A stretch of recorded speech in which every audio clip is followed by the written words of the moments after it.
मैं करण शर्मा सभी शास्त्री भाइयों को नमस्कार करता हूँ। खासकर जिन साथियों ने शास्त्रीय डिग्री के पश्चात बीएड करके रखी है, उन भाइयों को थोड़ी सी सूचना देना चाहूँगा। आज जो हम बीएड वाले साथी हैं, वह सोच रहे हैं कि हम सीधे ही शास्त्री के पद पर नियुक्त हो जाएंगे, क्योंकि हम लोगों ने शास्त्रियों से अधिक एक डिग्री बीएड वाली भी करके रखी है। तो भाइयों, हम अंधेरे में हैं। अपनी बात को तथ्यों के साथ मैं आपके समक्ष रखूंगा। जो हमारी पूरे हिमाचल की पोस्टें हैं वो बहुत कम संख्या में हैं, 500 से भी कम है। 12 जिलों में 500 से भी कम पोस्टें हैं, और उसमें हमारे बीए वाले और एमए वाले, आप सबको पता है कि उस पद के लिए सरकार ने ऑथराइज किए हुए हैं। और हम साथियों के मन में यह भ्रांति है कि उन साथियों ने टेट पास नहीं किया हुआ है। साथियों, यह बात काफ़ी हद तक सत्य भी है। मैं सब भाइयों से सिर्फ इतना कर पूछना चाहूँगा कि हम कितने ऐसे लोग हैं जिन्होंने शास्त्री के साथ साथ बीएड भी करी हुई है, और कब से हमने बीएड करना प्रारंभ किया हुआ है। साथियों, शास्त्री के बाद बीएड करने के जो मामले हैं वो बहुत देरी से हैं। लगभग 2010 के बाद लोगों ने बीएड करना प्रारंभ किया है। लेकिन एमए जिन्होंने एडिशनल संस्कृत पढ़ी है, बीए वाले, उन्होंने मैक्सिमम समय से पहले 2010 से पहले बीएड करी हुई है। और अगर बीएड को बैच मान करके सरकार पदों को, शास्त्रियों के पदों को प्रदान करती हैं, तो हम शास्त्रियों में से 10% लोग भी उन पदों तक नहीं पहुंच पाएंगे। वहाँ सिर्फ उन साथियों का बोलबाला होगा जिन्होंने एडिशनल संस्कृत ही पढ़ी है। साथियों, यह एक अटल सत्य बात है। दिल पर हाथ रख के इस बात को सोचें कि अगर इस बार हम सोच रहे हैं कि हम शास्त्री लग जाएंगे, साथियों, अगर इस बार से हम साथी वंचित होते हैं तो भविष्य में हमारा कंपटीशन कितना ज़्यादा होगा, ये आप खुद सोचें।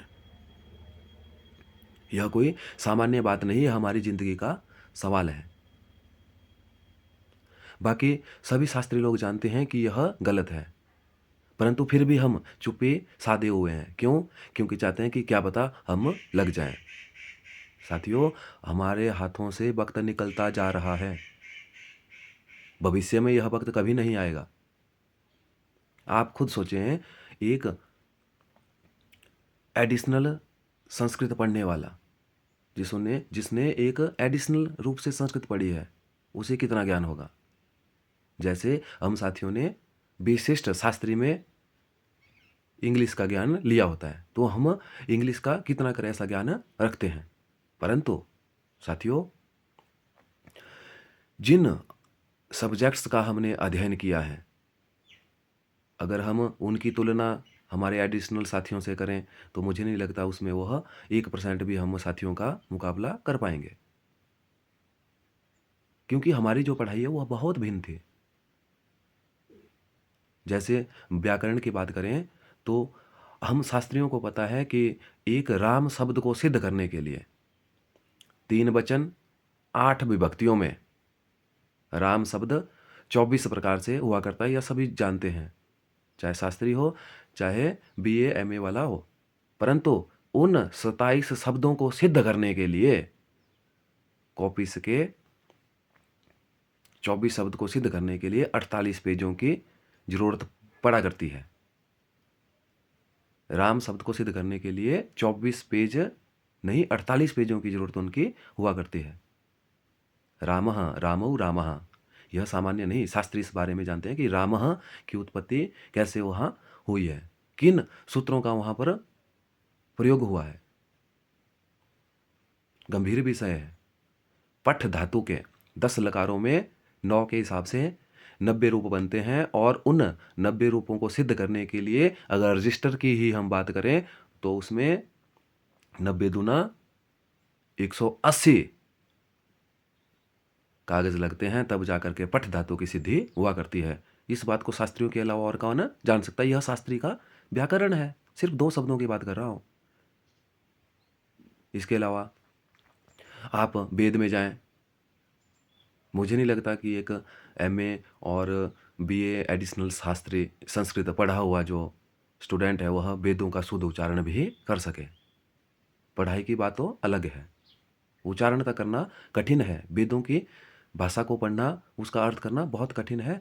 यह सभी शास्त्री लोग जानते हैं और खुद भी अगर मेरी बात कोई एमए संस्कृत वाला सुन रहा है तो वह भी जानता होगा कि वह कितने पानी में है। अलंकारों की बात करें, छंदों की बात करें, उक्ता बसंतिल का तब झा जगौग, इसका जो व्याख्या है, सिद्धि है, तो शास्त्री के अलावा मुझे नहीं लगता कितना यह किस रूप में कहाँ पर उन एडिशनल भाइयों ने पढ़ा होगा। बहुत सारे सब्जेक्ट्स का विधिपूर्वक, ज्योतिष की बात करें, कौन सा उच्च नीच, जब वहाँ पर उन साथियों ने इन सब्जेक्ट्स को पढ़ाया नहीं है तो वह किस प्रकार से इसका ज्ञान हासिल कर सकते हैं।